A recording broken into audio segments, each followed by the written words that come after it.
అందరికీ నమస్కారం. ఈరోజు మనం చెప్పుకోబోయే కథ అమ్మో తెలివైన కోడలు. కథలోకి వెళ్ళబోయే ముందు మీరు కనుక మన ఛానల్ని ఫస్ట్ టైం చూస్తున్నట్లయితే తప్పకుండా మన ఛానల్ని లైక్ చేయండి, షేర్ చేయండి, సబ్స్క్రైబ్ చేయండి, బెల్ ఐకాన్ క్లిక్ చేసి ఆల్ అనే బటన్ని ప్రెస్ చేయడం మర్చిపోకండి. కథను ఎక్కడ స్కిప్ చేయకుండా వినండి. మరి కథలోకి వెళ్ళిపోదామా? వెంకట్రావు రమ దంపతులకి రూపాయి స్థిరచరాస్తులంటూ ఏవీ లేవు. ఉండేదే అద్దెంట్లో. వెంకట్రావుకి తన తల్లిదండ్రుల తరపు నుంచి కానీ, రమకి తన తల్లిదండ్రుల తరపు నుంచి కానీ 10 పైసల ఆస్తిపాస్తులు కూడా రాలేదు. పైగా వెంకట్రావు పెద్దగా చదువుకున్న మనిషి కూడా కాదు. వెంకట్రావు ఏదో సాదాసీదా 10th క్లాస్ మాత్రమే చదువుకున్నాడు. రమకి ఆ చదువు కూడా లేదు. వెంకట్రావు చదివిన 10th క్లాస్ బేస్ మీద వెంకట్రావుకి వీళ్ళుండే సిటీలో వచ్చింది ఒక ఫ్యాక్టరీలో డైలీ లేబర్ ఉద్యోగం. ఇక రోజు రమతో పెళ్ళైన తర్వాత ఒక చిన్న 2 గదుల ఇంట్లో వీళ్ళు స్లమ్ ఏరియాలో అద్దెకుంటూ సైకిల్ మీద ఫ్యాక్టరీకి వెళ్ళి వస్తూ ఉండేవాడు వెంకట్రావు. రేషన్ సరుకులు తెచ్చుకొని ఆ రేషన్ సరుకులతో కొన్ని రోజులు నెట్టేసుకెళ్ళి తర్వాత ఆ జీతం డబ్బులతో ఎలాగో పొట్ట పోసుకుంటూ ఉండేవాళ్ళు భార్యాభర్తలు. వీళ్ళకే లేదు వీళ్ళు మాకేం పెడతారని వీళ్ళ అమ్మా నాన్నలు కానీ, చుట్టాలు బంధువులు కానీ వీళ్ళింటి వైపు కనీసం తొంగి చూడను కూడా చూసేవాళ్ళు కాదు. వెంకట్రావు వాళ్ళ అమ్మా నాన్నలు ఉన్నన్నాళ్ళు మేము ఈ పల్లెటూరులోనే ఉండి కూలీ నాలి చేసుకొని మా పొట్ట ఏదో మేము పోసుకొని రాలిపోతాంలేయ్యా, మాకు పెన్షన్ డబ్బులు వస్తాయని వాళ్ళు రమ అమ్మా నాన్నలు మా మీదకి రాబాకమ్మా, ఇప్పటికే మేము పెళ్లి చేసి పంపటమే మాకు చాలా గొప్ప విషయం, ఆ పుస్తకట్టించి నీకు 4 జతల గుడ్డలు కొనే మాకు అప్పులైన 10,000 రూపాయల దాకా, ఇప్పుడు మేము ఇంకెక్కడ తట్టుకుంటామే తల్లి నువ్వు వస్తే అనే వాళ్ళు ఎవ్వరూ ఏమీ వీళ్ళకిచ్చింది లేదు. దాంతో ఇలా రోజులు గడిచిపోతూ ఉండగా భార్యాభర్తన్నా కాపురం చేసుకోరా, కాపురం చేసుకున్నాక పిల్లలు పుట్టరా, కాకపోతే మన స్థాయి, మన స్తోమత, మన ఆర్థిక స్థితిగతులను బట్టి పిల్లల్ని కనాలి. చాలామంది ఒకళ్ళనే ఎఫర్ట్ చేయగలుగుంటారు, కానీ ఇద్దరు లేకపోతే ఎలా? అమ్మా ఆడుకోవటానికి ఒకళ్ళకొకళ్ళు తోడుండొద్దు, లేకపోతే ఒంటరిగా అయిపోరు, అమ్మా మగపిల్లాడి ఇంట్లో ఉండొద్దు, అయ్యో ఆడపిల్ల లేకపోతే ఎలాగా అని కనేవాళ్లే ఈ రోజుకి కూడా చాలామంది ఉన్నారు పిల్లల్ని. మన సిచ్యువేషన్ ఏంటి, మన స్థితిగతులు ఏంటి, మన భర్తకున్న సంపాదన ఏంటి, మనం అతనికి ఫినాన్షియల్గా సపోర్ట్ చేయగలిగిన వైఫా కాదా, ఇవేవి ఆలోచించరు చాలామంది ఆడోళ్ళు. చివరికి ఇంట్లో అమ్మలు కనమన్నారని, నాన్నలు కనమన్నారని పెళ్ళాలతో కనిచ్చే మొగుళ్ళు ఈ రోజుకి కూడా వారసుడు కావాలనే, వారసుడేదో వరగబెట్టేస్తాడనే, లేదు కూతురు కావాలనే, ఇంట్లో కూతురు తిరుగుతూ ఉంటే గనక ఓ ధనలక్ష్మి అసలు అలా మన ఇంటికి వచ్చే కనకధారలో ఉసిరిగాయల వర్షం కురిపించినట్టు కట్టల వర్షం ఏదో కురిపిస్తుంది అన్నట్టు కనేస్తారు. మన స్తోమతకి ఎఫర్ట్కి తగినట్టుగా మనం ఒకళ్ళనో ఇద్దరినో కంటం అనేదే మన ఫినాన్షియల్ సిచ్యువేషన్స్ మీద ఆధారపడి మనం కానీ వాళ్ళకు మంచి లైఫ్ ఇవ్వాలి అనే పేరెంట్స్ చాలా తక్కువ మంది ఉంటారు. అలాగే వీళ్ళు చేసిన పని ఏంటంటే వెరసి వెంకట్రావు రమ కాపురానికి గుర్తుగా ఒక కూతురు, ఆ తర్వాత మళ్ళీ ఒక కొడుకు, మళ్ళీ ఆ తర్వాత ఇంకో కూతురు, మళ్ళీ ఆ తర్వాత ఇంకో కొడుకు, పిల్లలు లేకపోతే ఎట్టాగా అని నలుగురిని గవర్నమెంట్ హాస్పిటల్ ఉంది, కడుపుతో ఉన్న వాళ్ళకి ఫ్రీగా వాళ్ళు మెడిసిన్స్ ఇస్తున్నారు, డెలివరీకి రూపాయి ఖర్చు లేదు, టీకాలు వాళ్ళు ఫ్రీగా వేస్తారు గవర్నమెంట్ హాస్పిటల్లో అనే దాంతో ఇక ఒకళ్ళ తర్వాత ఒకళ్ళని నలుగురిని కనేసి తల్లిపాలేగా ఇచ్చేది కొన్నాళ్ల పాటు. తర్వాత 6వ నెల రాగానే ఆ రేషన్ బియ్యం అన్నంలోనే అంత పచ్చడి కలిపో, అంత రసం కలిపో, అంత మజ్జిగ నీళ్లు కలిపో కొట్టేస్తే వాళ్ళే పెరుగుతారులే అన్నట్టు కనేశారు నలుగురినే. ఆ తర్వాత గవర్నమెంట్ వాళ్ళే ఏంటి కంఠమని వాళ్ళే ఫ్రీ ఆపరేషన్ వచ్చిందని రమణి పట్టుకెళ్ళి ఆపరేషన్ చేసిన దాకా వీళ్ళు పిల్లల్ని కంఠం ఆపాలనుకోలేదు నిజానికి. వెరసి నలుగురు పిల్లలు, ఒకళ్ళకి ఒంటి మీద గుడ్డలుంటే ఒకళ్ళకి గుడ్డలుండే కాదు, మగపిల్లలకి చెడ్డీ గుడ్డి వేసి పెంచినా జాలే, సొక్కా లేకపోతే మాత్రమేమైంది, గవర్నమెంట్ స్కూళ్ళల్లో ఫ్రీ ఎడ్యుకేషన్ ఉంది. ఎటు గవర్నమెంట్ వాళ్ళ పథకాలు మన కోసమే బోల్డ్ పెట్టించారు.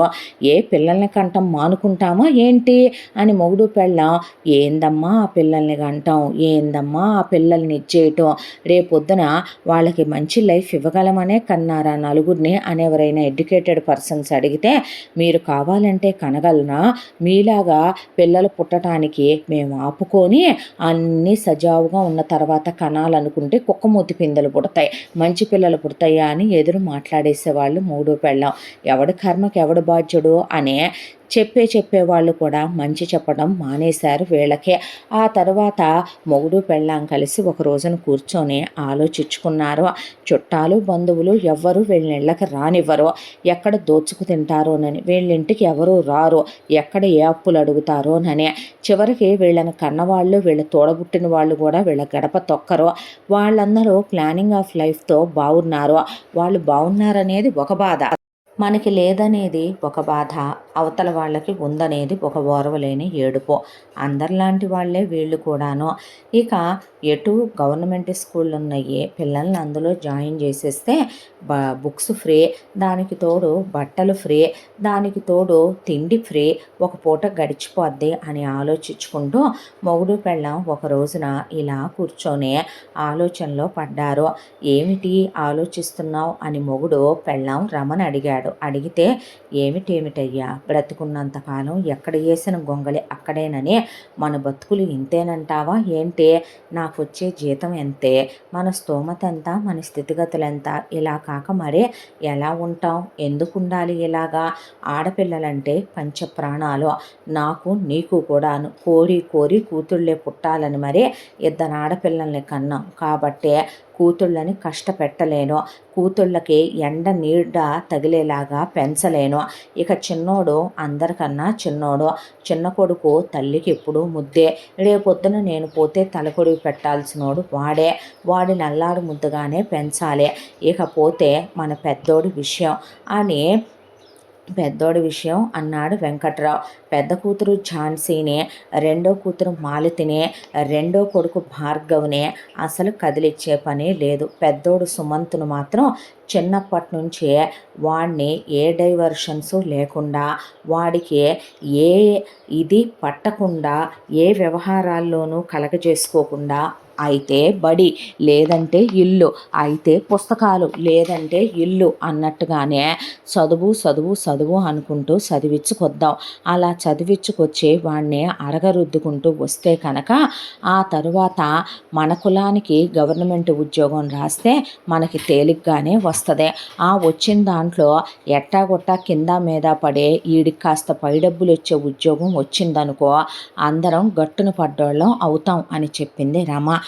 ఏ పనులే ఇవన్నీ అన్నాడు వెంకట్రావు. ఎందుకు అవ్వవు, చేస్తే అన్నీ అవుతాయి, చూస్తూ ఉండో అంది. ఆ రోజు లగ్గాయితో మిగతా ముగ్గురిని కూడాను ఒక పక్కకి పెట్టి వాళ్ళ ముగ్గురిని గారాబంగానే పెంచుకొస్తూ పెద్ద కొడుకు సుమంతును మాత్రం చిన్నప్పటి నుంచే ఒక ఋష్యశృంగుడి మాదిరిగా పెద్ద కొడుకు విషయంలో మాత్రం నాన్న బడికెళ్దు గాని పదా అనే గవర్నమెంట్ స్కూల్లో దింపి, నాన్న పుస్తకాలు చదువుకుందు గానే, నాన్న రామ్మ చదువుకుందు కానీ, నాన్న రామ్మ చదువుకుందు కానీ అనే పక్కనే ఉండే ఇక ఇద్దరూ కలిసి కూర్చోబెట్టి చదువు చదువు చదువు చదువు మెరిట్ మెరిట్ మెరిట్ అనే దాని మీద లాక్కొచ్చి నాలెడ్జ్ అనే లైబ్రరీకి వెళ్ళి ఆ పుస్తకాలు ఈ పుస్తకాలు ఫ్రీయే కదా, దాంతో అవి తెచ్చి చదివించి ఈ తెచ్చి చదివించి మొత్తానికి ఒక మంచి నాలెడ్జ్ వచ్చేలా చేసి మెరిట్ల మీద చదివించి ఫ్రీ ఎడ్యుకేషనే కదా 10th క్లాస్ వరకు, తర్వాత గవర్నమెంట్ కాలేజ్లో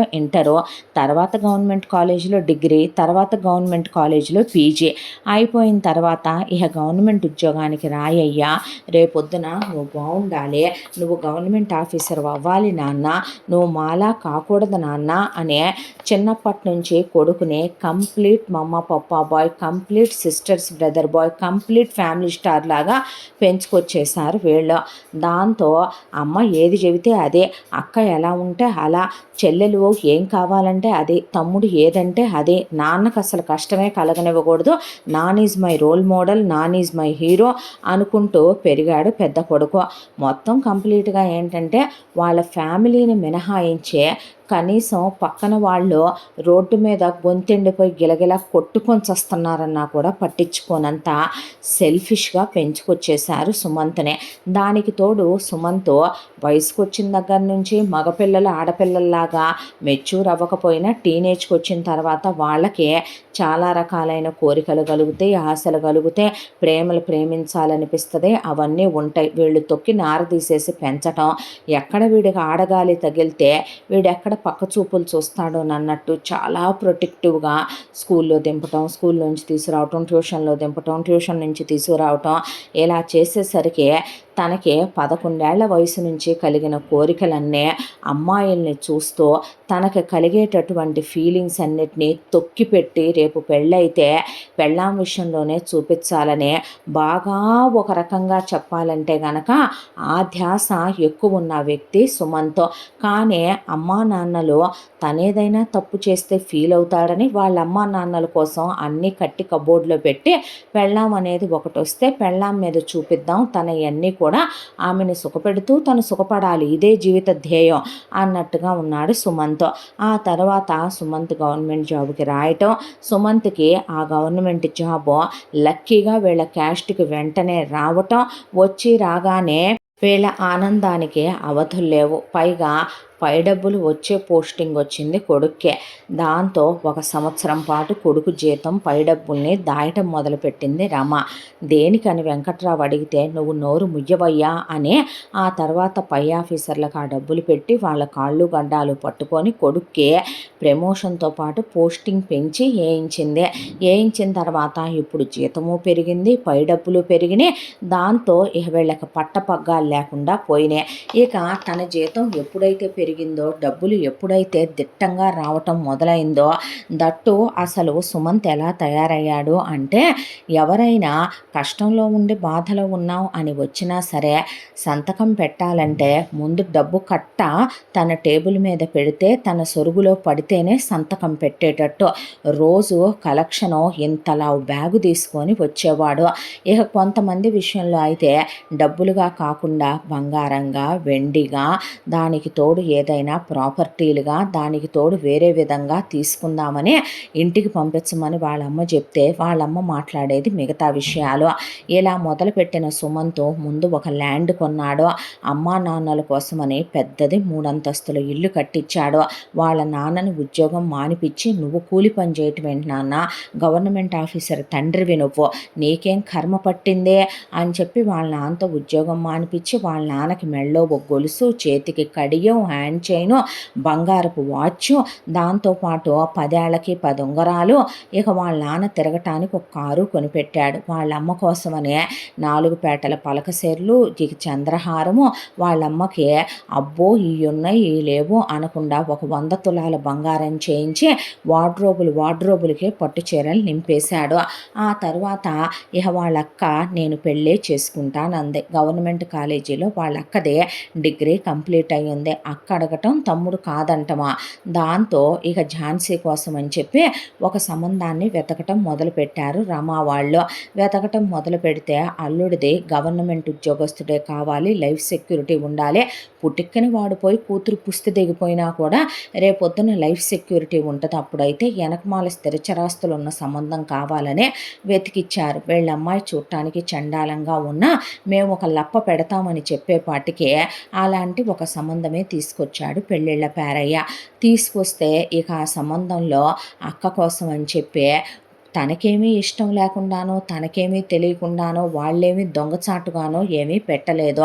సుమంత్ చేతే ఇక తీస్తే ఒక హారం 250 గ్రాములు, తీస్తే ఒక నెక్లెస్ 160 గ్రాములు, తీస్తే ఒక వడ్డాణం 350 గ్రాములు, అలా అని దిట్టంగా కూతురికి ఒళ్ళంతా నగలతో నింపేసే, దానికి తోడు అల్లుడికి ఒక కారు ఇచ్చే, కూతురికి ఒక విల్లా కొనిచ్చి, విల్లా ముందు చక్కగా కూతురికి పనివాళ్ళని వాళ్ళని ఏర్పాటు చేసి హనీమూన్ టికెట్లు ఇచ్చి ఎంగేజ్మెంట్ ఖర్చులు వీళ్ళయ్యే, పెళ్లి ఖర్చులు వీళ్ళయ్యే.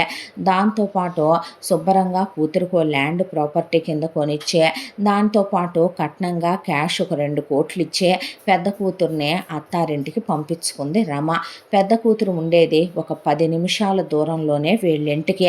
పెద్ద కూతురికి రోజు ఇక ఇంట్లో అమ్మా నాన్న కష్టపడకూడదనే ఇంట్లో ఒకవైపున అబ్బో అసలు ఈ లేవు అనకుండా ఒకప్పుడు మెతుకులేదు మీసాలకు సంపెంగ నూనెని జనం నవ్విన వీళ్ళు 4 రూపాయలు వస్తున్నాయి దేనికి కరువనే ఎగ్జాటిక్ ఫ్రూట్స్ తినే లెవెల్కి పెరిగిపోయింది వీళ్ళ లెవెల్. ఇంట్లో 5-6 పనోళ్ళని పెట్టుకునేది రమ.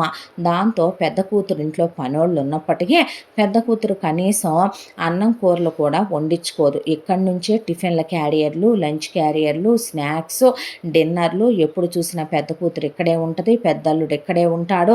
ఏదో కాలక్షేపానికి ఇంటికి వెళ్ళొస్తూ ఉంటారు. సినిమాలు, షికార్లు, ట్రిప్పులు, షాపింగులు, ఎంజాయ్మెంట్లు. ఒక్క నిమిషం ఖాళీగా ఉండే పని లేదు. అసలు సుమంత్కి తన ఫ్యామిలీ అంటే చాలా ఇష్టం. ఇష్టపూర్వకంగానే దోచిపెట్టుకుంటాడు. వాళ్ళకే పెట్టడానికి కూడా ఒక హద్దు ఉంటుంది, ఒక లిమిట్ ఉంటుంది. ఆ లిమిట్ని మర్చిపోయి మరీ దోచిపెట్టేవాడు సుమంత్. ఆ తర్వాత ఇక ఝాన్సీ గర్భవతి అవటం, ఝాన్సీకి భారీగా పెద్ద కోటీశ్వర్ల అమ్మాయికి చేసినట్టు సీమంతం వేడుకలు జరిపించి కూతురికి మళ్ళీ సీమంతానికి నగల సెట్ పెట్టించి పెద్ద ఖరీదైన హాస్పిటల్లో కూతురికి డెలివరీ అయ్యి ఆ పుట్టిన పిల్లలకి కూతురు పుట్టింది. అది పుట్టంగానే ఉయ్యాల్లో ఉందో లేదో దానికి 6 నెలలు తిరిగేపాటికి అన్ని పెద్దోళ్ళ సైజులు పెట్టి టోటల్ నగల సెట్ చేయించే, దానికోసమని మ్యూచువల్లో కొంత అమౌంట్ వేసి దానికోసం ఓ ల్యాండ్ కొనిచ్చే, మేనమామ గిఫ్ట్ అని దానికోసం అని చెప్పి బ్యాంకులో క్యాష్ దాని ఎడ్యుకేషన్ కోసం వేయించే, ఇలా ఒకవైపున వాళ్ళను ఉద్ధరించుకుంటూ వచ్చి ఈ కాక వ్రతాలని, నోములని, పూజలని, నగలు కొనుక్కోవటమని, అవి కాకుండా రాఖీ పండగలని, అవి కాకుండా న్యూ ఇయర్ సెలబ్రేషన్లని, దివాళీ అని, అక్షయ తృతీయ అని, దంతేరస్ అని, ఇక లేని మనం క్రియేట్ చేసుకుంటే 1-2 కొన్ని వందలు వస్తాయి. వాటితో పాటు సుమంత్ తన చిన్న చెల్లెలు మాలతిని, తమ్ముడు భార్గవ్ని తీసుకెళ్ళి చాలా పెద్ద పెద్ద కాలేజీల్లో జాయిన్ చేశాడు. నాలా మీరు కాకూడదురా, మీరు చాలా బ్రైట్ లైఫ్ని చూడాలనుకుంటాను నేను అని చెప్తే కొడుక్కి ఉద్యోగం వచ్చి ఇన్నేళ్ళు అయిపోయింది, ముదిరిపోతున్నాడు బెండకాయ ముదిరినట్టు, ఏంది పెళ్లి చేయవా, ఏంది ఆడి మీద పడి తింటున్నావు, ఎన్నేళ్ళు ఇలాగాని చుట్టాలు బంధువులు ఊసి పెట్టేసరికి ఏమో రేపొద్దున వీడే కులంగా అందాన్నో కోరికలు ఆపుకోలేక అసలే వీడికి ఆ ధ్యాస ఎక్కువ, చిన్నప్పటి నుంచే 7 సబ్జెక్టు పుస్తకాలు చదివిన దానికన్నా కామసూత్రాయే దొంగతనంగా పుస్తకాల మధ్యలో పెట్టుకొని ఎక్కువ చదివేవాడి ఎదవా, రేపొద్దున దేంతోనైనా కాలు జారాడంటే ఇంకేమైనా ఉందా, అదే కాక అమ్మ నువ్వు తొక్కి ఉంచుతున్నావు కాబట్టి, లేదంటే గనక నీకో విషయం చెప్పమంటావా, ఓ 200 మంది అమ్మాయిల్ని ఈ పాటికి విత్తు వారసులతో నుంచోబెట్టేవాడే వీడు అంది పెద్ద కూతురు. అనేసరికి సరే ఓ 10 కోట్లో 25 కోట్లో కట్నం ఇచ్చే వాళ్ళ సంబంధాలు చూడమనమని పెళ్ళిళ్ళ పేరయ్యని పిలిపిస్తే నిర్గాంతపోయాడు పెళ్ళిళ్ళ పేరయ్య. అయినా వాడిదేం పోయింది, కమిషన్లు ఇచ్చేటప్పుడని ఎతకటం మొదలు పెడితే కట్నాలు ఇచ్చే అమ్మాయిలు దొరుకుతామన్నారు. కర్మానికి వాళ్ళు అలా పెళ్లి చూపులకి వీళ్ళు వెళ్ళి రావటం, వాళ్ళ ఇంట్లో ఓ సంబంధంలోనేమో ఆ అమ్మాయిల అమ్మ పోయింది, ఓ సంబంధంలోనేమో ఆ అమ్మాయిల నాన్న పోయాడు, ఓ సంబంధంలోనేమో ఒక అమ్మాయి లేచిపోయింది, ఓ సంబంధంలోనేమో ఒక అమ్మాయి సూసైడ్ అటెంప్ట్ చేసింది వేరే వాడిని ప్రేమించానని, ఒక సంబంధంలో ఒక అమ్మాయి మేనమామ పోయాడు, ఒక సంబంధంలో నానమ్మ పోయి, తాతయ్య పోయి, అమ్మమ్మ పోయి, తాతయ్య పోయి, మేనత్తలు పోయి, పిన్నులు పోయి, బాబాయిలు పోయి, ఇలా వీడు నష్టజాతకుడు, వీడి దరిద్ర పాదం ఏమంటా పెడుతున్నాడో పెళ్లి చూపులని పుటిక్కిన పోతున్నారమ్మా ఇళ్లల్లో వాళ్ళందరనే. ఒకళ్ళకి విషయం అనేది పాస్ అయితే గనక అది ఆటోమేటిక్గా మన ఇండియన్ కల్చర్ ప్రకారం ఒకళ్ళ నోట్లోనే ఆ విషయం దాగదు కాబట్టి ఒకళ్ళకొకళ్ళు చెప్పుకొని ఊరంతా పేరు పడిపోయాడు సుమంత్. దాంతో ఈ దరిద్ర పెదవికి పిల్లనిచ్చి పంపిస్తే రేపొద్దున ఏమవుద్దో ఏం పాడోనమ్మా, మన ఇళ్లల్లో ఎవరు సస్తారో ఏమో నష్టజాతకు ఎదవా అని ఎవ్వరూ పిల్లనివ్వమంటే ఇవ్వననేసరికి తన కన్నెచెర విడిచే రాతలేదా ఈ రోజుకని చెప్పి కూర్చొని ఆలోచించుకోవటం మొదలు పెడితే ఈడేదో కొంప ముంచేటట్టున్నాడు, దేంతోనో ఏ స్వీపర్తోనో లేదంటే ఏ ఊడిసేదాంతోనో కాలు జారినా జారే కొడుకమ్మ వీడిని నమ్మటానికి కూడా లేదు అని చెప్పి కట్నం వద్దు పాడొద్దులేవయ్యా, పెళ్ళిళ్ళ పేరయ్యా, కులం కలిస్తే సాల్లే కానీ రేపే కులంగా దాన్నో తీసుకొస్తే వెనకాల మళ్ళీ నాకు చిన్న కూతురు కొడుకు ఉన్నారు పెళ్లి కావటానికి, అసలే ఇప్పుడు మా లెవెల్ మారిపోయింది, మేము ఇప్పుడు మళ్ళీ అనవసరంగా దిగలేము, మా వల్ల కాదు, కాస్త మంచి సంబంధం ఎతికి తగలడు అని చెప్పుకొచ్చింది రమ. దాంతో సంబంధాలు వెతకటం మొదలుపెట్టిన పెళ్ళిళ్ళ పేరేకి ఓ సంబంధం దొరికింది. అమ్మాయి వాళ్ళ అమ్మా నాన్నలకి ఆస్తిపాస్తులు అయితే లేవు కానీ అత్యాశ మాత్రం అబ్బో ఇంకా నయం, వామనుడైనా సరే 3 అడుగులతోనే కొలిచాడు భూమిని ఆకాశాన్ని, 3వ అడుగు ఎక్కడ పెట్టనని బలిచక్రవర్తి నెత్తి మీద. వీళ్ళు అలాగా అసలు తినటానికి తిండుండదు కానీ వీళ్ళ ఆశ ఎంత అంటే వామ్మో ఆకాశానికి నిత్యం లేసేంత. అమ్మాయి పేరు శ్రీవల్లి, అమ్మాయికి ఓ చెల్లి ఓ తమ్ముడు కూడా ఉన్నారు. వాళ్ళ నాన్న చేసేదే ఒకప్పుడు వెంకట్రావు చేసిన లాంటి చిన్నపాటి ఉద్యోగం, వాళ్ళమ్మ ఇంట్లో టుక్కు టుక్కు అని మిషన్ కుడుతూ కూర్చుంటుంది. అలాంటిదే 3 పిల్లల్ని కనిపడేశారు వాళ్ళు కూడా, దేవుడిచ్చాడు నారుబోసును నీరు పెట్టడా అనే దాంతో శ్రీవల్లి ఇంటర్మీడియట్ వరకు చదువుకొని ఒక చోట పనికి వెళ్ళుద్ది. నెలకి ఓ 10,000 రూపాయలు వస్తాయి అమ్మాయికి, అవి కూడా వాళ్ళ అమ్మా నాన్నే ఇంట్లోకి తీసుకొని వాడుకుంటారు. అలాంటిదే పిల్ల చూడటానికి కాస్త బాగానే ఉంటుంది. కాకపోతే ఈ రోజుల్లో అమ్మాయిలు కాస్త పార్లర్లని, మెయింటెనెన్స్లని, కాస్త ఆడపిల్లలు మేకప్లని, ఆడపిల్లలకు అలంకరించుకోవటం అనేది, అందంగా ఉండటం అనేది వాళ్ళ జన్మ హక్కు కాబట్టి కాస్త మంచి బట్టలు కట్టుకొని మంచి తిండి తిని చూడటానికి కాస్త నదరగా బాగుంటున్నారు ఈ మధ్య. కానీ వల్లి విషయానికి వస్తే పాతకాలం పద్ధతుల్లో ఇంకా లంగా ఓణీలు వేసుకుంటూ, పంజాబీ డ్రెస్సులు వేసుకుంటూ, ఇంకా జడకి నూనె రాసుకొని జడేసుకుంటూ, మొహానికి ఇంత కాటికి పెట్టుకొని, బొట్టు పెట్టుకొని, మెళ్ళో నల్లదారం వేసుకొని, చేతులకు మట్టి గాజులు వేసుకొని అదో మాదిరి ఉంటుంది. దాంతో ఇక వాళ్ళ పెద్దమ్మాయిని పెళ్లి చేసి 2వ సంబంధము 3వ సంబంధము డబ్బులున్న వాళ్ళకి ఇచ్చి చేస్తే కట్న కానుకలు అడగని వాళ్ళకే కూతురు సుఖపడుద్ది, కూతురు మీద పెట్టే మిగతా వాళ్ళని కూడా తోసేసుకుంటా వెళ్ళిపోవచ్చని వాళ్ళు ఎదురు చూస్తున్నారు. అలాంటి టైంలో పెళ్ళిళ్ళ పేరై తీసుకెళ్ళిన సుమంత్ వాళ్ళ సంబంధం వాళ్ళకి అబ్బో బాక్స్ ఆఫీస్ రికార్డులు తిరగరాసినట్టు అనిపించేసే, అబ్బాయిది పెద్ద జీతం, పై డబ్బులు బోల్డ్ వస్తాయి, సొంత ఇల్లు ఉంది, కార్లు ఉన్నాయి, వాళ్ళ అక్కయ్యకి పెళ్ళైపోయింది, చెల్లి తమ్ముడు చదువుకుంటున్నారు, ఇక వాళ్ళ అమ్మ నాన్నలతో అబ్బాయి కలిసే ఉండాలి, గవర్నమెంట్ ఉద్యోగస్తుడమ్మా, దేనికి కరువు ఉందని పెళ్ళిళ్ళ పేరై చెప్పి అన్నిటికన్నా పెద్ద ఆఫరు, వాళ్ళకి రూపాయి కట్న కానుకలు అక్కర్లేదు, పెళ్లి ఖర్చులు చివరికి మీ అమ్మాయికి బట్టల దగ్గర నుంచి అన్నీ వాళ్ళే చూస్తామన్నారనే పాటికి హిప్ హిప్ హుర్రే అని చుట్టాలు బంధువుల్లో మేము అడిగామా, దాని అదృష్టం దేవుడే పంపాడు, గవర్నమెంట్ ఉద్యోగస్తుడి సంబంధం అంటే మాటలా అని పెళ్లి చూపులకి రమ్మన్నారు. సుమంత్కి అవతల ఉన్నది ఆడదైతే చాలు, అది అందంగా ఉందా లేకపోతే అది ఎలా ఉంది ఏంటి అనేది అనవసరం, పైగా వల్లి వయసులో ఉంది, తనకన్నా వయసులో చిన్నదే, ఇంటర్మీడియట్ వరకు చదువుకుందే, ఆ అమ్మాయి చూడటానికి సామన ఛాయ అయినా నిగనిగలాడుతూ సౌష్ఠవంతో మనిషి బాగా కంటికి ఆనేలా కనపడిందే, ఇంకేం కావాలే నా మగతనానికి అనుకొని చేసుకుంటా పెళ్ళి అన్నాడు. అని అనగానే వెంటనే ఇక సంబంధం ఫిక్స్ చేసుకున్నారు. ఫిక్స్ చేసుకున్నాక మాకు నిశ్చితార్థం ఆనవాయి లేదని ఆ ఖర్చు లేపేసింది రమ. ఆ తర్వాత పెళ్ళికి వాళ్ళేమి కొత్త చీర, కనీసం పెళ్లి చీర కూడా కొనలేదు వల్లికే. ఎటు ఝాన్సీ పెళ్ళికి రమ మెహందీలకి, హల్దీలకి, సంగీతలకి కట్టి తీసిపారేసిన చీరలుంటే అవి డ్రై వాష్ చేయించి బీరువాలో పెట్టున్నాయి, అయ్యే పడేసి కోడలకి, మీ దగ్గర మీ స్లమ్ములో టైలర్లు ఉంటారుగా, 100-200కి కుడతారుగా వాళ్ళు, వాళ్ళ దగ్గర కుట్టించుకొని అయ్యే కట్టుకోమని కోడలికి ఓ సూట్ కేసు, కూతుళ్ళు లేసి తీసి పారేసిన డ్రెస్సులు అన్నీ కలిపి పంపించేసింది. ఇక బొట్టు కాటిక అయ్యి ఇయ్యి కొని ఒక 200లో పంపించి వాటితోనే పూసుకొని రమ్మనమని చెప్పారు. ఆ తర్వాత ఏదో ఈ ఫోటోగ్రాఫర్ని, వీడియోగ్రాఫర్ని ఓ 2,000 ఇచ్చి పెట్టి అయిపోయింది కదా అని చెప్పి ఓ 10 మందిని పిలిచి హోటల్లో భోజనాలు పెట్టించేసి పెళ్లి చేయించేసి అటునుంచి అటు పెళ్లి రిజిస్టర్ కూడా చేయించుకోవాలన్నాడు పెద్ద కొడుకు. దేనికిరా అంటే ఇప్పుడు సహజం అయిపోయింది కదమ్మా, అదే రేపొద్దున దేనికైనా నేను అప్లై చేసుకోవాలంటే అవసరం అవుద్ది, కానీ అన్న తర్వాత తర్వాత ఎప్పుడెప్పుడు పెళ్ళైపోద్దా అని ఎదురు చూస్తున్నాడు. ఏదో ఇక 1 గ్రాములో మంగళసూత్రం బిళ్ళలు 2 తీసుకుంది రమ. తీసుకున్న తర్వాత ఆ అమ్మాయికి అంతకు మించి మెడలో పసుపు దారానికి మించి 1 గ్రామ్ బంగారం కూడా కొన్నది లేదు. ఎందుకు కొనలేదని సుమంత్ అడిగిందే లేదు. సుమంత్ ఎక్కడైనా భార్య విధేయులను చూసుంటాం. తల్లి విధేయుడు, తండ్రి విధేయుడు, కుటుంబ విధేయుడు, చెల్లెలు విధేయుడు, తమ్ముడు విధేయుడు, అక్క విధేయుడు కాబట్టి ఆ మాటలు అసలు అడగడు. తన వరకు తను ఇంకొకళ్ళు అయితే డబ్బులు సంపాదించుకుంటున్నప్పుడు తను బండి కొనుక్కోవాలి, తను కారు కొనుక్కోవాలి, తను ఏళ్ళ కుంగరాలు చేయించుకోవాలి, తను మంచి బట్టలు వేసుకోవాలి, ఇలా ఉంటుంది. కానీ సుమంత్ విషయంలో అలా ఉండదు. ఇప్పటికీ వాకబుల్ డిస్టెన్స్ అయిన ఆఫీస్కి నడిచి వెళ్ళొస్తాడు. హెల్త్కి మంచిదని చెప్తాడు మిగతా వాళ్ళు అడిగితే. ఇప్పటికీ కూడా మహా అయితే గనక ఒక 150 రూపాయల షర్టు, ఒక 200 రూపాయల ప్యాంటుకి మించి వేసుకోడు. సింప్లిసిటీ నా నైజం అని చెప్తాడు. 200 రూపాయలు చెప్పులకి మించి వాడ్డు.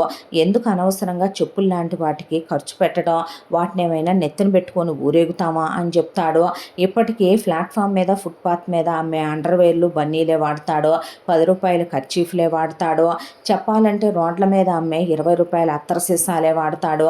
ఇక ₹1 షాంపూలే వాడతాడు. రూపాయి కోకోనట్ ఆయిల్ సాచెట్లే వాడతాడు. ఆ విషయంలో మాత్రం ఎలాంటి మార్పు రాల. టైం చూసుకోవటానికి అప్పుడెప్పుడో ప్రమోషన్ వచ్చినప్పుడు గిఫ్ట్గా వచ్చిన వాచి మాత్రం చేతి కూడా తగలడుద్ది. అంత మించి ఏమీ ఉండదు. ఆ బట్టలే వేసుకొని పెళ్లి చేసుకొని పుస్తకట్టి ఆ అమ్మాయిని ఇంటికి తీసుకొచ్చాడు. తీసుకొచ్చి రాగానే ఏదో ఆ ఉన్న వాటిల్లోనే వీళ్ళు కట్టి తీసేసిన ఓ తెల్ల చీరేరి ఆ అమ్మాయి మొహాన పడేసి ఒక 50 రూపాయలు పూలు తెప్పించి పెట్టి గదిలోకి పంపారు. ఇక ఎన్నాళ్ళుగా బ్రహ్మచర్యాన్ని తాళమేసి ఉంచాడేమో, ఇక 3 రోజుల పాటు తలుపులు కూడా తీయలేదు.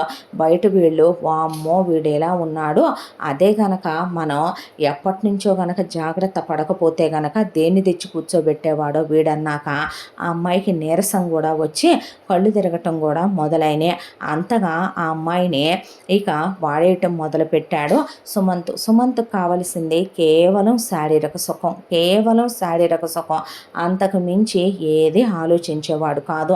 ఈలోపు కొత్తగా పెళ్ళయిందనే గవర్నమెంట్ ఉద్యోగస్తులైనా ఎవరికి ఉండే బెనిఫిట్స్, ఎవరికి ఉండే లాభాలు వాళ్ళకు ఉండకుండా అయితే ఉండవు కదా. ఆఫీసులో ఫ్రెండ్స్, ఆఫీసర్లు ఈ రోజుల్లో గిఫ్ట్లు అవన్నీ ఇచ్చినా ఎటుపోతాయోనని అందరూ కలిపి 4 ది బెస్ట్ ప్లేసులకి టికెట్లు బుక్ చేసి హనీమూన్ టికెట్లు 4 రకాల ప్యాకేజీలు డిఫరెంట్గా ఇచ్చారు. వాటికి సంబంధించిన అకామిడేషన్లు, ట్రిప్పులు అన్నీ ఒకటి 20 రోజుల ప్యాకేజీ, ఒకటి నెల రోజుల ప్యాకేజు ఇలా ఇచ్చారు. వాళ్ళు 4 నెలలకే ఎంజాయ్ మ్యాన్, హ్యాపీగా ఎంజాయ్ చేసి వెళ్ళి రమ్మని చెప్పారు సుమంత్కి.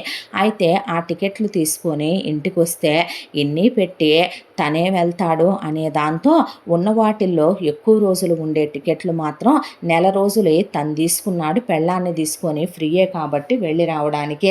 ఇక ఒక టికెట్లతోనేమో వాళ్ళ అమ్మ నాన్న సెకండ్ హనీమూన్కి బయలుదేరారు. ఒక టికెట్లతోనేమో వాళ్ళ అక్క బావ వాళ్ళు వెళ్తామన్నారు. ఒక దాంతో చెల్లెలు నేను సింగిల్గా వెళతానని తన బాయ్ ఫ్రెండ్ని తీసుకొని అన్నీ ఎంజాయ్ చేయటానికని వెళ్ళిపోయింది. ఓ దాంతోనేమో తమ్ముడు నేను నా ఫ్రెండ్స్తో వెళ్తానని వాడు గర్ల్ ఫ్రెండ్ని తీసుకొని వెళ్ళిపోయాడు. ఇలా మొత్తానికి కొడుకు హనీమూన్ టికెట్లను కూడా ఫ్యామిలీ షేర్ చేసుకున్నారు వీళ్ళు. ఆ తర్వాత వెళ్ళి ఫ్రీ హనీమూన్లో పగలు లేదు, రాత్రి లేదు, వయసులో ఉన్న పెళ్ళాం దొరికింది. ఆ అమ్మాయిని కూర్చొనివ్వలా, నుంచోనివ్వలా, తిన్నివ్వలా, తాగనివ్వలా, పాపం ఆ అమ్మాయిని నిద్రపోనివ్వలేదు. ఇక అదే పనిగా మనకు కనుక ఏదైనా ఇష్టమైంది దొరికితే కనుక మనిషి పస్తులుంటే ఒకసారే కక్కుర్తి కొద్దీ కుక్కల మీద పడ్డట్టు పడి తింటారు కొంతమంది తిండి కూడా. అలాగే ఆ అమ్మాయి దొరికింది కదా అని చెప్పి ఆ అమ్మాయి నాకు నీరసంగా ఉంది, అలసిపోతున్నానంటే ఈలోపు ఫ్రీయే కాబట్టి ఫుడ్ తెప్పించడం, ఆ అమ్మాయి కుక్కటం, రా రా రా రా రా అని ఆ అమ్మాయిని 5 నిమిషాలు ఖాళీగా ఉండనిచ్చేవాడు కాదు. ఎప్పుడూ 24 గంటలు పడక ధ్యాస మీదే ఉంటుంది. సుమంత్ మైండ్. దాంతో ఆ అమ్మాయిని ఇక మనం వెంటనే పిల్లల్ని కనకూడదు, నాకు ఎంత ఆశ ఉందో తెలుసా, ఎంత కోరిక ఉందో తెలుసా అనేవాడు ఆ అమ్మాయితో. ఆ అమ్మాయి ఆ విషయం అర్థమై ఏం మాట్లాడేది కాదు. ఆ తర్వాత కంప్లీట్ అయ్యి ఇంటికి వచ్చారు అందరూ. వచ్చిన తర్వాత ఇక పొద్దున్నే లేవంగానే 2 సార్లు ఉండాలి సుమంత్కి. ఆ తర్వాత స్నానాలు కలిసి ఆ అమ్మాయి చేయించాలి. మళ్ళీ ఒకసారి తనకి కలవాలనిపిస్తే మళ్ళీ లోపల రా అంటాడు ఆ అమ్మాయినే. మధ్యాహ్నం లంచ్ కని వచ్చే అప్పుడు ఉండాలి. మళ్ళీ ఆ తర్వాత ఈవినింగ్ ఆఫీస్ నుంచి ఎర్లీగా వచ్చి రా రూమ్లోకి అంటాడు. ఆ తర్వాత నైట్కే. ఇక అమ్మాయికి రోజంతా అది తప్ప వేరే పని ఉండదు ఆ మనిషికి అనేలాగా ఉండేది సుమంత్ పద్ధతే.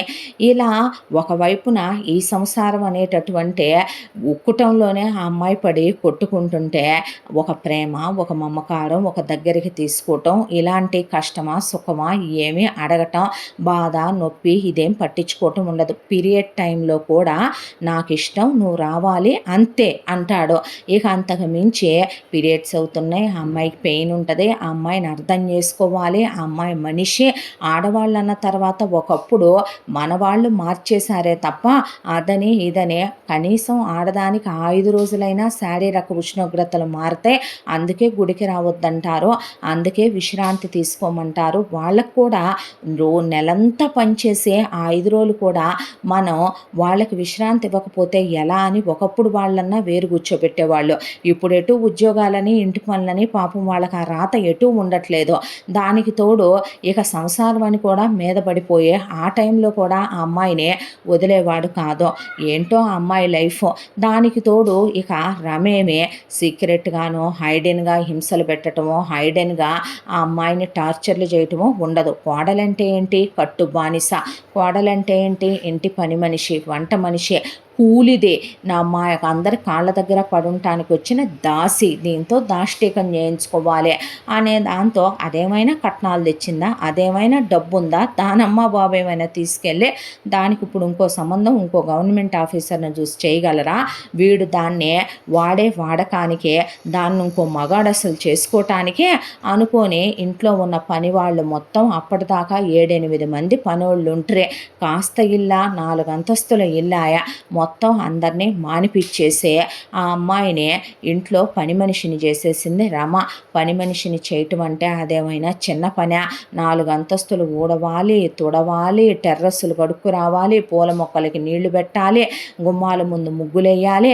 అది కాక మనుషులు తిన్నట్టు తింటారా వీళ్ళు? దున్నపోతులకి వండినట్టు వీళ్ళకి పొద్దున్నే 4 రకాల టిఫిన్లు, ఆ తర్వాత వీళ్ళకి భోజనాల్లో నాన్ వెజ్లు, వెజ్లు, ఒకళ్ళ తలకాయ తింటే ఒకళ్ళు బ్రెయిన్ తింటారు, ఒకళ్ళు కాళ్ళు తింటే ఒకళ్ళు చేతులు తింటారు, ఒకళ్ళు ఎగిరేయి తింటే ఒకళ్ళు ఈదేయి తింటారు, ఒకళ్ళు పాకేయి తింటే ఒకళ్ళు పరిగెత్తేయి తింటారు. అన్ని రకాలు వండాలి వీళ్ళకే. ఆ తర్వాత ఆ అమ్మాయే స్నాక్స్, ఆ అమ్మాయే డిన్నరు. వీటన్నిటికి తోడు మధ్య మధ్యలో మొగుడొచ్చి గదిలోకి రా, గదిలోకి రా, గదిలోకి రా అంటాడు ఆ అమ్మాయినే. ఇది కాక మళ్ళీ ఆ అమ్మాయి కర్మానికి అంతమంది బట్టలు ఉతకాలి. వీళ్ళ బట్టలు ఉతకటం ఒకటంటే ఆడపడుచు క్యారియర్లు పంపాలి. ఆడపడుచు అక్కడి నుంచి బట్టలు తెచ్చి ఇక్కడ పడేసొద్ది, ఉతికి నా కాస్ట్లీ బట్టలు నా జాగ్రత్తగా వాష్ చేయి అని చెప్పుద్ది. అయిపోయిన తర్వాత ఈ ఇంటిళ్ళ పాది అంట్లు దోమాలి, ఇల్లు ఎప్పుడూ అద్దంలాగా ఉంచాలి, ఇల్లు ఉడిచి తడిగుడ్డలు పెట్టుకురావాలి. అలసిపోతున్నాను, నా వల్ల కావట్లేదు దేవుడా, చేయలేకపోతున్నాను, ఇలా చేయిస్తున్నారని పుట్టింటి వాళ్ళకి ఆ అమ్మాయి చెప్తే గవర్నమెంట్ ఉద్యోగస్తుడే అవి మనం చూసుకోవాలి తప్ప ఇలాంటివి చూసుకోకూడదు, మన ఇంటో మనం చేసుకోవటం నాముషి అనుకుని ఒళ్ళు దాచుకుంటే అట్ట. ఒకప్పుడు ఒక్కొక్క ఆడవాళ్ళు 10 మంది నుంచి 25 మంది పిల్లల్ని కానీ వాళ్ళు గొడ్డకాడు చేసేవాళ్ళు. అలా అనుకోవాలే తప్ప మన సంసారమేనని మహా ఇంకో 30 ఏళ్ళు 40 ఏళ్ళు మీ అత్త బాధ, తర్వాత మీ ఆడపడుసులు రాకుండా బోరా, నీ పిల్లలు పుట్టి నీ పిల్లలు నీ అంత అయిన తాకే ఏదైనా కష్టం, ఆ తర్వాత నీ పిల్లల్లో పడి నువ్వే మర్చిపోతావు అని చాలా కొత్త ఉపోద్ఘాతాన్ని చెప్పారు వాళ్ళ అమ్మా నాన్న. ఆ అమ్మాయికి దుఃఖం పొంగుకొచ్చేదే. అర్థం చేసుకునే పుట్టింటి వాళ్ళు ఎటూ కాదు. చిన్నప్పటి నుంచి ఆ అమ్మాయి సుఖపడి చచ్చింది లేదో, ఇంట్లో ఉండంగా చిన్నప్పటి నుంచి వాళ్ళమ్మ మీకోసమే నేను కష్టపడుతున్నానని పెద్ద కూతురని ఆ పిల్లని సావు బాధే, ఇంట్లో పనులు చేయించడం, ఆ తర్వాత గవర్నమెంట్ స్కూల్లో పడేయటం, ఆ తర్వాత ఆ అమ్మాయిది ఇంటర్ అయిపోగానే ఎత్తుకెళ్ళి ఉద్యోగంలో పడేయటం, ఆ వచ్చిన జీతం రాళ్ళు కూడా జలగల్లా పీక్కు తినటం. అక్కడుండగా ఆ పిల్లకి సుఖం లేదు. కనీసం పెళ్ళయ్యాకైనా అంత ముద్ద కడుపారా తిని కంటి నిండా నిద్రపోదామంటే మొగుడనే నీచుడేమో శరీరాన్ని అర్థం చేసుకున్నంత వాడు మనసును అర్థం చేసుకొని పశువు ఎప్పుడు చూసినా గదిలోకి రా గదిలోకి రా గదిలోకి రా, ఇది తప్ప ఇంకో ధ్యాస ఉండదు. దానికి తోడు అత్త ఈ మధ్య చేయి చేసుకోవటం. నేనేం తప్పు చేశానని కొడుతున్నావు అత్తయ్య అంటే ఇట్స్ ఎ ఫన్ జకాస్ అంటాం, అమ్మ కూతుళ్ళు కలిసి నవ్వుకోవటం ఇట్స్ ఎ ఫన్ అంటాం. పెద్ద ఆడపడుచు వచ్చే ఆ అమ్మాయిని చెప్పకూడదు కానీ ఆ అమ్మాయి పని చేసుకుంటుంటే బ్లౌజ్ వెనకమాల నుంచి కట్ చేయటం, ఆ అమ్మాయిని బాడీ షేమింగ్ చేయటం, ఆ అమ్మాయిని చూడమ్మా దాని కాళ్ళు ఎలా ఉన్నాయో, దాని బ్యాక్ చూడు, దాని ఫ్రంట్ చూడు, ఓసారి అప్ చూడు డౌన్ చూడని ఆ అమ్మాయి గురించి మాట్లాడటం, ఎలా చేసాడంటాం, ఎలా స్టార్ట్ చేశాడంటాం, ఎలా ఎండ్ చేశాడంటాం, రోజుకి ఎన్నిసార్లు అయిందంటాం, అన్నిసార్లు అయినా నీకేం అనిపించట్లేదా అంటాం. దీనికి కావాలే వాడు సుఖపట్టల్లా, దీన్ని సుఖపెడుతున్నాడు, ఇది మామూలు ఆడది కాదు, దీనికి ఒక మొగుడు ఒక మగాడు చాల్ట్ అంటాం. ఏం మాట్లాడాలి, అసభ్యకరమైన మాటలని అమ్మాయి అంటే జకాస్ కామెడీ అంటాం, నవ్వుకోవటం. ఇక అమ్మాయిని చెప్పాలంటే గనక టీవీలో ఏదో జబర్దస్త్ షోలో గనక వాళ్ళు వచ్చి మనల్ని నవ్వించి వెళుతూ ఉండేటటువంటి హాస్యం చేసే ఒక పర్సన్లా చూడటం మొదలుపెట్టే ఆ అమ్మాయిని కమేడియన్ని చేసి కొట్టడం, తిట్టడం, టార్చర్లు పెట్టడం, ఆ అమ్మాయి అన్నం తినేటప్పుడు పళ్ళెం కాలుతో దాన్ని వెళ్ళటం, ఆ అమ్మాయిని కూర్చొని ఉంటే జుట్టు కత్తిరేసి ఆ అమ్మాయి మొహం మీద ఇసిరేయటం, ఆ అమ్మాయిని కావాలని చీర చించేసి వాళ్ళల్లా నువ్వు అలాగే ఉండు అని చెప్పటం. పీరియడ్స్ అయితే ఈ రోజంతా ప్యాడ్ వేసుకోకుండా ఉంటే ఏమవుతుందో చెప్పుకోండి చూద్దాం అని చిన్న కూతురు అంటాం. ఇలా ఆ అమ్మాయిని టార్చర్లు చేసే ఆనందపడుతూ ఉండేవాళ్ళు. ఆ అమ్మాయి మొగుడికి నేను చేయలేకపోతున్నాను ఇంట్లో చాకిరీ, నా వల్ల కావట్లేదు, ఇంతమందికి చేయటం అంటే నా ప్రాణం మీదకి వస్తుంది, మళ్ళీ నువ్వేమో కాపురం అంటావు, మళ్ళీ నువ్వేమో పడగదిలోకి రమ్మంటావు, అలసిపోతున్నాను, ఓపిక ఉండట్లేదు అని చెప్తే అవన్నీ నాకు చెప్తావేంటి, నువ్వు ముందురా వెళ్ళి స్నానం చేసే, నువ్వు టవల్ మీదే వచ్చేసే, అదేంటి నేను చెప్పే బాధ అర్థం చేసుకోడు, టవల్ మీద వచ్చేసే అంటాడేంటి, ఏంటి నాకు బాధ కలుగుతుందని చెప్తే తెలుసుకోడేంటి అని చెప్పి ఆ అమ్మాయి నన్ను ముట్టుకోబాకు, లే అవతలకి చీదర పుడుతుంది, అసహ్యం వేస్తుంది, నాకు ఒంట్లో ఓపిక లేదు, పద్దాక అదే పనా ఏంటి, చిరాకు పుడుతుంది, ఎందుకే పెళ్లి చేసుకున్నావా ఏంటి ఎదవగోల అని ఆ అమ్మాయి జుట్టెర పోసుకొని రాత్రంతా ఏడుస్తూ అలా కూర్చుంటే ఇక రాను ఆ అమ్మాయి మాట వింటం లేదని, తనకి లొంగట్లేదని, తను అడిగినప్పుడల్లా గదిలోకి రావట్లేదని, సుఖాన్ని ఇవ్వట్లేదని ఆ అమ్మాయి మీద తను కూడా చేయి చేసుకోవటం మొదలుపెట్టాడు, తను కూడా తిట్టడం మొదలుపెట్టాడు. తలుపులు వేసేసి బలవంతంగా ఆ అమ్మాయి మీద పడే తనకి నచ్చినన్ని సార్లు ఆ అమ్మాయిని ఓపెన్గా చెప్పాలంటే రేపే చేసేవాడు 4 గోడల మధ్య. ఎవరికి చెప్పుకోగలుగుతారు ఆడపిల్లలు ఇలాంటివన్నీ. పీరియడ్ టైంలో కూడా ఒకవైపున బ్లీడింగ్ అయిపోతుంటే ఒకవైపున ఇంటి చాకిరే, అదే అయ్యి నీరసం వస్తుందంటే ఒకవైపు పడక చాకిరే. ఏంది బతుకు, ఎదవ కుక్క బతుకు, ఏ ఆడదానికి ఉండకూడదు ఇలాంటి నరకం అనుకుంటూ ఉండగా ఒక రోజున ఆ అమ్మాయి వాళ్ళ అమ్మ నాన్న వచ్చారు. వచ్చి మా నాయనమ్మకి ఒంట్లో బాగాలేదంటమ్మా, నిన్ను చూడాలని కలవరిస్తుంది, ఓసారి వెళ్ళి నానమ్మని కలిసి చూసిరా అన్నాక ఈలోపు పెద్ద ఆడపడుచు రెండోసారి కడుపుతో ఉన్నానని వచ్చింది.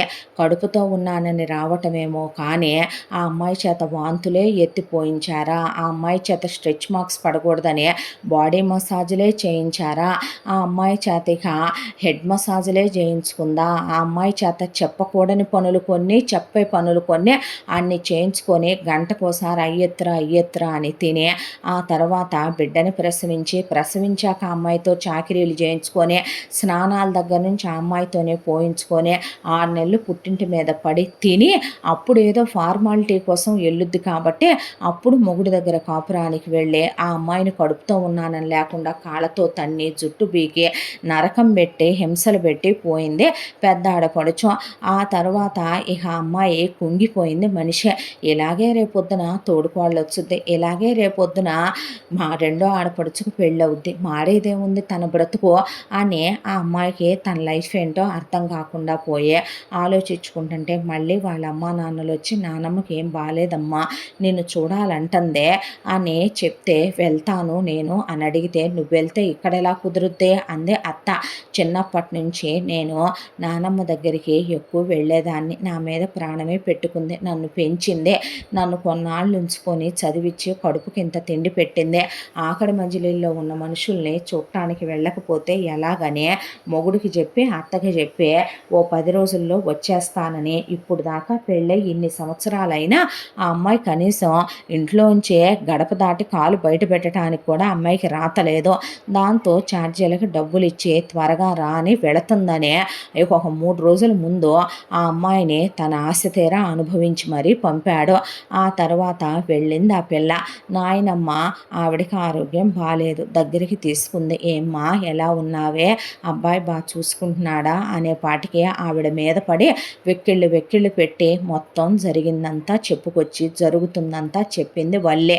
అదంతా విన్న వాళ్ళ నాయనమ్మ మీ అమ్మ నాన్నని చెప్పు తీసుకొని కొట్టాలి, అత్యాశలకు పోయి అలాంటి సంబంధాలు చేసే ప్రతి ఒక్కళ్ళని కొట్టాలి. మన ఊళ్ళో పలానా వాళ్ళ అమ్మాయినే అమెరికా ఇచ్చారు, ప్రెసిడెంట్ గారు అమ్మాయినే, దాని బొత్తుకు అమెరికా ఇచ్చారన్న మాటే తప్ప అక్కడికి వెళ్తే దానికి సుఖం లేదంట. ఇండియా నుంచి దాని అత్త మామ వెళ్ళటం, దాని ఆడపడుసులు వెళ్ళటం, దాని మరిది తోడుకోళ్ళు వెళ్ళటం, చుట్టాలు వెళ్ళటం, వాడు వాళ్ళని పిలిచి అక్కడ చదివించటం.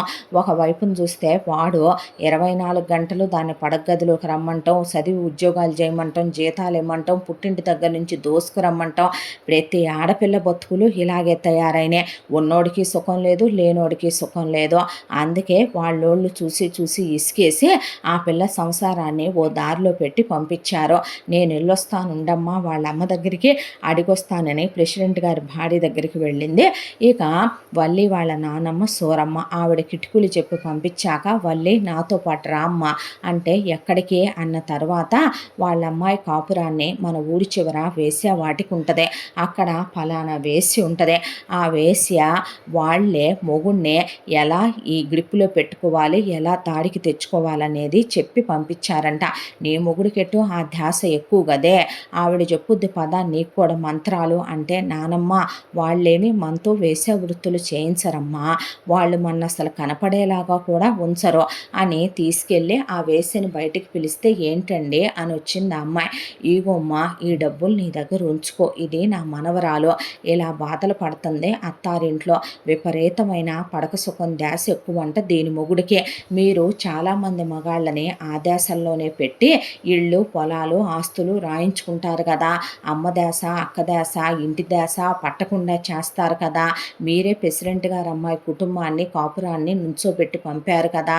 అలాగే మన కరణం గారు అమ్మాయినే, అలాగే మన మోతుబరి గారు అమ్మాయినే ఇలా చాలామందిని మీ దగ్గరికి పంపిస్తే వాళ్ళకి మీరే మంత్రోపదేశాలు చేసి పంపారుగా. దీన్ని కూడా ఒక వారం రోజులు నీ దగ్గర ఉంచుకొని ఎలా మొగుడిని దారిలో తెచ్చుకోవాలి, సంసారం దారిలో పెట్టుకోవాలనేది చెప్పి పంపు తల్లి అని వాళ్ళ నాయనమ్మ వదిలి వెళ్ళింది వల్లినే. ఇక ఆవిడ కూర్చోబెట్టి చాలామంది శరీరం అస్త్రం అనుకుంటారమ్మా.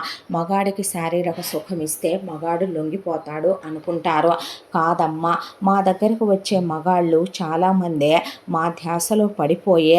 చాలామంది అనుకుంటారు మేము మందు పెట్టామని, మేము వశీకరణం చేశామని. కాదమ్మా, మగాడికి ఎప్పుడూ కూడా ఇంట్లో ఉండేటటువంటి మీలాంటి ఆడవాళ్ళు ఎలా ఉంటారో ఇంటి పని చేసుకుంటూ వంట పని చేసుకుంటూ, చెప్పాలంటే గనక ఎవరో రోజు టిప్ టాప్గా రెడీ అవ్వాలంటే రెడీ అవ్వరు. కానీ మేము మరి మీరు చూపించనివన్నీ చూపిస్తాం కాబట్టే మీరు ఇల్లాళ్ళు అనే పాటికి సిగ్గుపడతారు, మీకు హద్దులు ఉంటాయి. కానీ మరి మేము అలా ఉండం.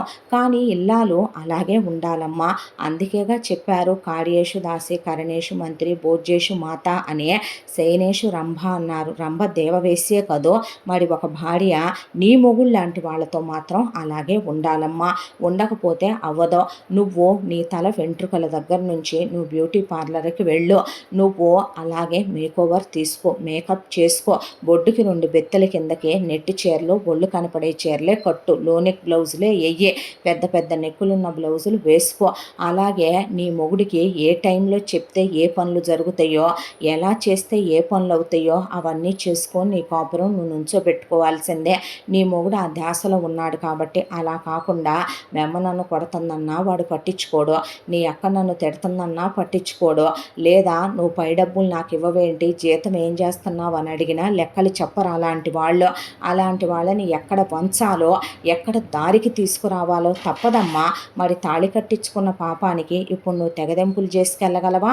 మీ అమ్మా నాన్న నీకు ఇంకో పెళ్లి చేస్తారా? నీకు పెళ్లి చేసినా రేపొద్దున ఇంకొకటి నీ మొగుళ్ళాంటోడు రాడని గ్యారంటీ ఉందా? వీడితో ఇన్ని సంవత్సరాలుగా వాడిచ్చేయించుకున్న తర్వాత నువ్వేమన్నా ఫ్రెష్ అవుతావా? వాడేమైనా నిన్ను సెకండ్ హ్యాండ్ అండా? పైగా హైందవ సాంప్రదాయం ప్రకారం హిందూ స్త్రీలు ఒక మొగుడుండంగా డివోర్సులు తీసుకొని, ఒక మొగుడుండంగా తెగదెంపులు చేసుకొని వెళ్ళగలరా తల్లి? లేదుగా అమ్మ. ఒక మొగుడు ఎంత చెడిపోయినా వాడిని చివరికి ఒక గంగలో 4 నీళ్లు చల్లే వాడిని పవిత్రపరిచాము అనుకోని ఆడోళ్ళు కాపురం చేసుకోవట్లేదా తల్లి? నువ్వు వెంటనే పిల్లల్ని కనకు, నీ బిగుతులు తగ్గనివ్వకూడదు, నీ అందం వాడికి ఎరగా వెయ్యాలి. నువ్వేమీ అనాకారివి కాదమ్మా. ఒక విషయం చెప్పనా? ఇదిగో దీన్ని చూడు, చూడటానికి అనాకారే కానీ దాని దగ్గరికి ఎంతెంత పెద్ద పెద్ద డబ్బున్నోళ్ళు వస్తారో తెలుసా? దాదాపు దాని పేరు మీద కోట్ల రూపాయలు విలువైన పొలాలు, స్థలాలు, ఇళ్ళు, వాకిళ్ళు, పెళ్ళాం పిల్లల్ని, అమ్మాబాబుల్ని, ఉద్యోగాలను కూడా కాదని రాసే మగాళ్ళున్నారు. అలా పోలిస్తే నువ్వు సంసార స్త్రీవే. నీ సంసారాన్ని నువ్వు బాగు చేసుకొని నువ్వు దారిలో పెట్టుకోవాలి తప్ప అత్త గురించి, ఆడపడుచుల గురించి, ఇంటి చాకిర్ల గురించి నువ్వు ఆలోచించకూడదు అని ఆవిడ కూర్చోబెట్టి వారం రోజుల పాటు మార్నింగ్ నుంచి నైట్ వరకు నూరి పోసి పోసి పోసి పోసి వల్లిని కొత్త వల్లిగా వాళ్ళ నాయనమ్మకు అప్పచెప్పింది. ఆ తర్వాత ఆవిడ కూర్చోబెట్టి, చూడమ్మా, ఒకప్పుడు పెళ్ళాం మొగుడిని కొంగు కట్టేసుకునేది అని చెప్పేవాళ్ళు. మగాళ్ళు పొలం పనులు చేసే రోజుల్లోనైనా, మగాళ్ళు ఏ రోజుల్లోనైనా సరే, మగాడికి ఇంట్లో అమ్మ ముందు, నాన్న ముందు, వాళ్ళ చుట్టాల ముందు, బంధువుల ముందు ఎలా ఉన్నా 4 గోడల లోపల మగాళ్ళలో నుంచే ఇంకొకడు బయటకు వస్తాడు. వాడికి చాలా ఎక్స్పెక్టేషన్స్ ఉంటాయి పెళ్ళాం మీద. అవన్నీ వాడికి పెళ్ళామే తీర్చాలి. తీర్చకపోతే నీ మొగుళ్ళలాగా ఉద్యోగం చేసుకొని 4 రూపాయలు చేతిలో మెదిలే వాళ్ళకి చాలా ఆప్షన్లు ఉంటాయి. నీ బతుకులోకి వేరే వాళ్ళు వచ్చి నీ బతుకు నష్టం చేసిందాకా తెచ్చుకోకు. తెలివితేటలతో మెలుగని పంపింది ఆవిడ. వచ్చేటప్పుడు ఆవిడ దగ్గర చేతికి 2 గాజులుంటే అవి అమ్మేసి వల్లికి డబ్బులు పొత్తిచ్చి వెళ్ళాక కాస్త మంచి బట్టలు కొనుక్కోమని, కాస్త కడుపుకు తిండి తినమని, వల్లిని ఎలా ఉండాలనేది ఆవిడ కూర్చోబెట్టి ఒక 3 రోజుల పాటు చెవులో జోరీగలాగా చెప్పాల్సినవన్నీ చెప్పే పంపించి బస్సు ఎక్కించింది మనవరాలే. ఆ తర్వాత బస్సులో వస్తున్నటువంటి వల్లికి పెళ్ళి కాకముందు చిన్నప్పటి నుంచి పెళ్ళయ్యేంత వరకు ఒక సెగ్మెంటు, పెళ్ళైన దగ్గర నుంచి నానమ్మ దగ్గరకు వచ్చేంత వరకు ఒక సెగ్మెంటు ఆ అమ్మాయి కళ్ళ ముందు 70mm తెర మీద రీల్ కదిలినట్టు కదిలినే. దాంతో వాటన్నిటి గురించి ఆలోచించుకుంటూ వీటన్నిటికీ ఎలా చెక్ పెట్టాలో, తన కాపురాన్ని ఎలా నిలబెట్టుకోవాలో, తను ఏం చెయ్యాలో, ఏం చేస్తే ఇప్పుడు వీళ్ళందరి ఆట తను కట్టించగలుగుద్దో, ఎలా తన కాపురాన్ని తనే నిలబెట్టుకోవాలనేదే ఆలోచించుకుంటూ వస్తోంది వల్లి. ఇంతటితో అమ్మో తెలివైన కోడలు మొదటి భాగం పూర్తి. ముగింపు భాగంతో మళ్ళీ కలుసుకుందాం. తప్పకుండా మన ఛానల్ని లైక్ చేయండి, షేర్ చేయండి, సబ్స్క్రైబ్ చేయండి, బెల్ ఐకాన్ క్లిక్ చేసి ఆల్ అనే బటన్ని ప్రెస్ చేయడం మర్చిపోకండి. ఇంత మంచి కథను మనకు అందించిన కథా రచయిత్రి జే. యామిని శ్రీనివాస్ గారు. ముగింపు భాగంతో మళ్ళీ మీ ముందుకు వస్తాను. Thank you so much.